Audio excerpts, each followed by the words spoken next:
नमस्कार, चंडीगढ़ से आपका स्वागत है। मैं हूं आरजू। आइए सबसे पहले नजर डालते हैं कुछ अहम खबरों पर। प्रधानमंत्री ने कहा कि बुद्ध के दिखाए मार्ग पर चलने से मिलेंगे सभी समाधान। बौद्ध धर्म से जुड़े कुशीनगर में प्रधानमंत्री ने किया अंतर्राष्ट्रीय हवाई अड्डे का उद्घाटन।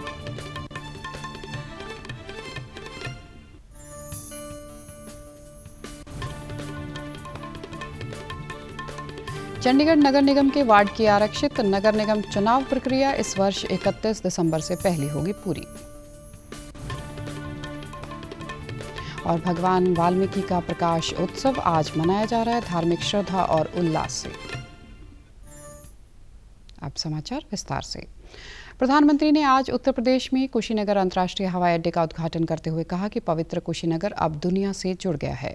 उन्होंने कहा कि भारत बुद्ध से जुड़े स्थानों का विकास करने के लिए प्रतिबद्ध है और इन पवित्र स्थानों में बेहतर संपर्क सुविधा उपलब्ध करवाने के लिए लगातार काम कर रहा है।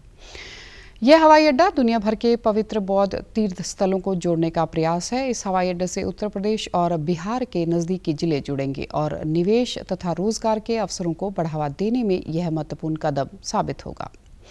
पर्यटन में 20% तक की वृद्धि का अनुमान है। प्रधानमंत्री ने कहा कि हाल के वर्षों में देश में नागरिक उड्डयन क्षेत्र का विकास हुआ है। उड्डयन योजना के तहत 900 से ज़्यादा मार्गों को स्वीकृति मिली है और इनमें से 350 से ज़्यादा मार्गों पर हवाई सेवाएं शुरू भी हो चुकी हैं। मोदी ने कहा कि पहले से बंद पड़े 50 से ज़्यादा हवाई अड्डों पर अब विमानों का आवागमन शुरू हो गया है।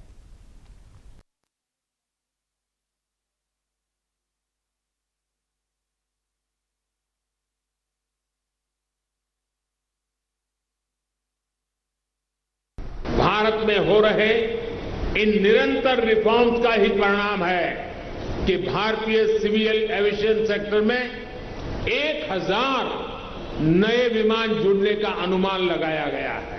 उड़ान योजना के तहत बीते सालों में 900 से अधिक नए रूट्स को स्वीकृति दी जा चुकी है। इनमें से 350 से अधिक पर हवाई सेवा शुरू भी हो चुकी है। 50 से अधिक नए एयरपोर्ट या जो पहले सेवा में नहीं थे उनको चालू किया जा चुका है। प्रधानमंत्री ने कहा कि आज विश्व पर्यावरण से जुड़ी समस्याओं का सामना कर रहा है, लेकिन अगर हम बुद्ध के दिखाए मार्ग पर चलेंगे तो हमें सभी समाधान मिल जाएंगे। अभिधम्म दिवस के अवसर पर कुशीनगर में महापरिनिर्वाण मंदिर में आयोजित एक समारोह में हिस्सा लेते हुए उन्होंने यह बात कही। प्रधानमंत्री ने कहा कि एयर इंडिया के संबंध में एक बड़ा कदम उठाया गया है।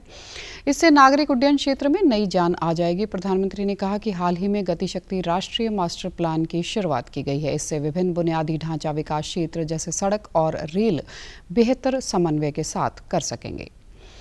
देश में कोविड रोधी टीकाकरण में 100 करोड़ टीके लगाने की उपलब्धि हासिल करने की तरफ तेजी से बढ़ रहा है। देश में 99 करोड़ 12 लाख से अधिक कोविड रोधी टीके लगाए जा चुके हैं। चंडीगढ़ में भी विभिन्न स्थानों पर रोजाना 2 शिफ्टों में कोविड रोधी टीके लगाए जा रहे हैं।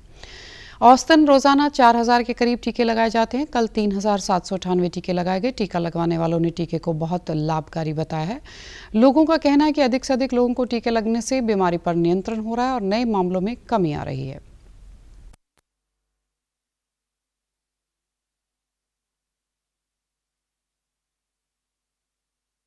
आज मैंने सेकंड डोज लगवाई है कोरोना वैक्सीन की और मुझे खुशी है कि लोग भारत में बढ़ चढ़कर कोविड वैक्सीन लगवा रहे हैं और आज जो है 100 करोड़ का आंकड़ा हम लोग छू जाएंगे कोविड वैक्सीन का। तो मैं यही चाहूँगा सभी से कि कोविड वैक्सीन जल्दी से जल्दी लगवाएं और भारत को कोरोना मुक्त बनाएं। कल 14,623 नए मामलों की पुष्टि हुई। स्वस्थ होने की दर 98.14% हो गई है, जो कि पिछले वर्ष मार्च के बाद सर्वाधिक है। कल 19,400 लोग संक्रमण से ठीक हुए। अब तक 3,34,78,000 से अधिक लोग ठीक हो चुके हैं। इनमें से 70 करोड़ से अधिक पहली डोज और लगभग 29 करोड़ को दूसरी डोज दी जा चुकी है। केंद्रीय स्वास्थ्य मंत्रालय ने बताया कि कल 37 लाख से अधिक कोविड रोधी टीके लगाए गए। केंद्र सरकार ने राज्यों और केंद्र शासित प्रदेशों को अब तक 1 करोड़ 2 लाख से अधिक कोविड रोधी टीके निःशुल्क उपलब्ध करवाए हैं। स्वास्थ्य मंत्रालय ने बताया कि 10 करोड़ 42 लाख से अधिक टीके अब भी उनके पास शेष हैं। हरियाणा के स्वास्थ्य मंत्री अनिल विज ने चंडीगढ़ में कहा कि आम जन के हित के लिए लोगों को अस्पतालों में लंबी लाइनों में लगने से निजात दिलाने के लिए स्वस्थ हरियाणा मोबाइल ऐप लॉन्च किया गया है। उन्होंने बताया कि इस ऐप के माध्यम से अस्पताल में जाने से पहले मरीज घर बैठे अपना एडवांस रजिस्ट्रेशन करवा पाएंगे तथा प्रदेश के अस्पतालों में लोगों की भीड़ का सुव्यवस्थित तरीके से प्रबंधन किया जा सकेगा।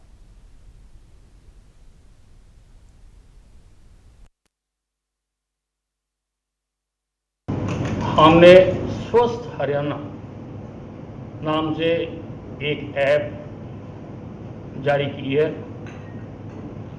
जो गूगल प्ले स्टोर पर भी उपलब्ध है।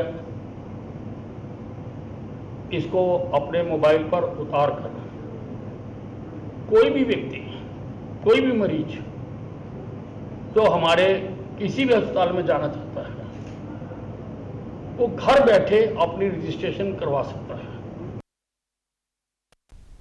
मरीज को किस डॉक्टर व किस स्पेशलिस्ट डॉक्टर के पास जाना है, मरीज को लाइनों में नहीं लगना पड़ेगा व समय की बचत भी होगी तथा सीधा जाकर अपने डॉक्टर के पास इलाज करवा सकता है। उन्होंने बताया कि इसके साथ डॉक्टर जो टेस्ट लिखेंगे वो जो भी लैब की रिपोर्ट होगी, इस ऐप के माध्यम से मरीज अपना लैब रिपोर्ट को घर बैठे ही अपने मोबाइल ऐप से फ़ोन पर देख पाएंगे। उन्हें रिपोर्ट लेने के लिए अस्पताल में जाने की ज़रूरत नहीं पड़ेगी। इस ऐप में मरीज की सारी हिस्ट्री स्टोर रहेगी, वह कभी भी इसे देख सकता है। स्वास्थ्य मंत्री ने बताया कि इस मोबाइल ऐप में और भी कई सुविधाएं हैं जिनमें ब्लड बैंक की जानकारी, जच्चा बच्चा देखभाल व टीकाकरण संबंधी जानकारी भी उपलब्ध रहेगी। उन्होंने बताया कि प्रदेश के सभी नागरिक अस्पतालों तथा 3 मेडिकल कॉलेजों में आम जन घर बैठ रजिस्ट्रेशन करवा पाएंगे व अन्य सुविधाओं का लाभ उठा सकेंगे। पंजाब में डीएपी संकट के मद्देनजर राज्य के कृषि, किसान कल्याण और खाद्य प्रसंस्करण मंत्री रणदीप सिंह नाभा के हस्तक्षेप के बाद केंद्रीय रसायन व उर्वरक मंत्री मनसुख मांडविया ने पंजाब को 3-4 दिनों के अंदर डीएपी के 10 रैक, एनएपी के 5 रैक और एसएसपी के 2 रैक सप्लाई करने का भरोसा दिया।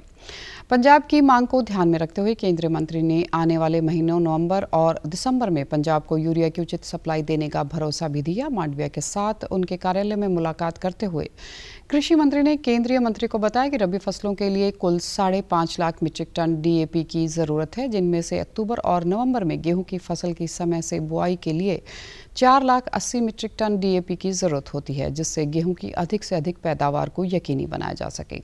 मीटिंग के बाद पत्रकारों के साथ बातचीत करते हुए पंजाब के कैबिनेट मंत्री ने यह भी खुलासा किया कि केंद्रीय मंत्री ने कहा है कि अंतर्राष्ट्रीय मंडी में उर्वरक की अनुपस्थिति के कारण ही डीएपी की कमी पैदा हुई है और केंद्र सरकार जल्द ही पंजाब को डीएपी की अपेक्षित सप्लाई यकीनी बनाएगी। चंडीगढ़ नगर निगम की दिसंबर में होने वाली चुनाव के लिए गतिविधियां शुरू हो गई हैं। वर्तमान नगर निगम का कार्यकाल इस वर्ष 31 दिसंबर को खत्म हो रहा है। नगर निगम की 35 वार्डों के लिए चुनाव करवाए जाएंगे। शहर के विभिन्न भागों को वार्डों में बांटा गया है। 9 वार्ड सामान्य वर्ग महिलाओं के लिए, 3 वार्ड अनुसूचित वर्ग से संबंधित महिलाओं के लिए और 7 वार्ड अनुसूचित वर्ग के उम्मीदवारों के लिए आरक्षित रखे गए हैं। इस संबंध में कल विभिन्न राजनीतिक दलों की मौजूदगी में ड्रा निकाला गया। केंद्र शासित प्रदेश के चुनाव आयोग ने चंडीगढ़ नगर निगम का चुनाव सभी काम 31 दिसंबर 2021 से पहले निपटाने की घोषणा की है। इस बार चंडीगढ़ के 13 गांवों के मतदाता भी नगर निगम के चुनाव में मत डाल सकेंगे। चंडीगढ़ में इस चुनाव के लिए 700 पोलिंग बूथ बनाए जाएंगे। चुनाव कमीशन का कहना है कि चुनाव पारदर्शी और निरपेक्ष ढंग से करवाने के लिए सभी तैयारियां कर ली गई हैं और चुनाव की तारीख की घोषणा कुछ दिनों में ही कर दी जाएगी। रामायण की रचयिता भगवान वाल्मीकि का प्रकाश पर्व आज धार्मिक श्रद्धा और उल्लास के साथ मनाया जा रहा है। इस अवसर पर भगवान वाल्मीकि मंदिरों में आज सुबह से ही विशेष पूजा अर्चना हो रही है। मंदिरों को बहुत अच्छे ढंग से सजाया गया है। सुबह से ही श्रद्धालु मंदिरों में आ रहे हैं। देश के विभिन्न भागों से प्रकाश पर्व मनाने के समाचार मिल रहे हैं। चंडीगढ़ के वाल्मीकि मंदिर में आज बड़ी संख्या में श्रद्धालु पहुंच रहे हैं। वाल्मीकि की वाणी का गायन हो रहा है। बुद्धिजीवियों द्वारा नौजवान पीढ़ी को भगवान वाल्मीकि के शिक्षाओं पर चलने के लिए प्रेरणा दी जा रही है। मंदिर के मुख्य पुजारी पीठाधीश्वर नवीन सराधी ने डीडी न्यूज़ चंडीगढ़ से बातचीत के दौरान आज के दिन के महत्व पर प्रकाश डाला।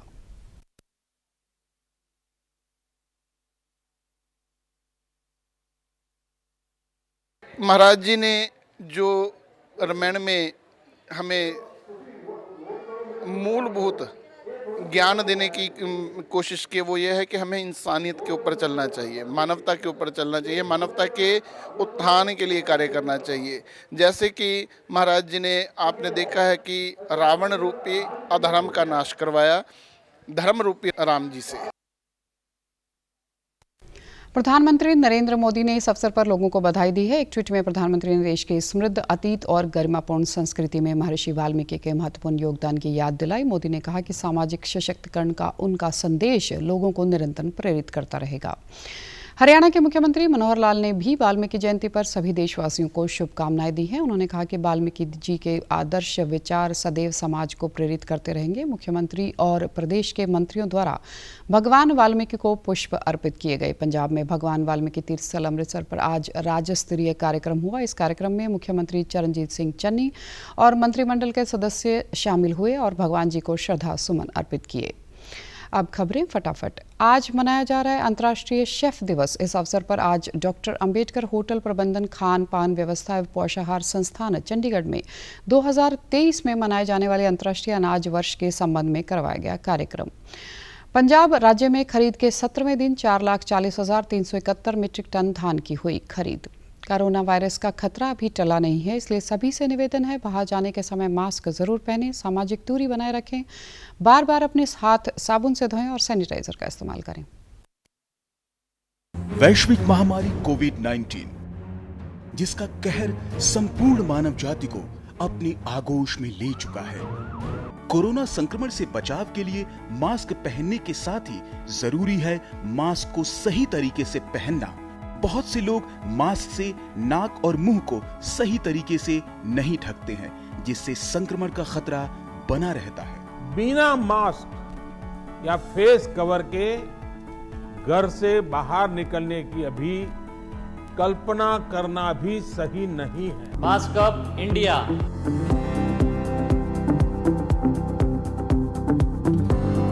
और आप हमारे समाचार YouTube channel DD news Chandigarh, Facebook DD news Chandigarh और Twitter handle DD news CHD पर भी देख सकते हैं। इसी के साथ चंडीगढ़ से समाचारों का सिलसिला समाप्त होता है। अब मैं स्टूडियो से बाहर जा रही हूँ तो मैं अपना मास्क पहन रही हूँ।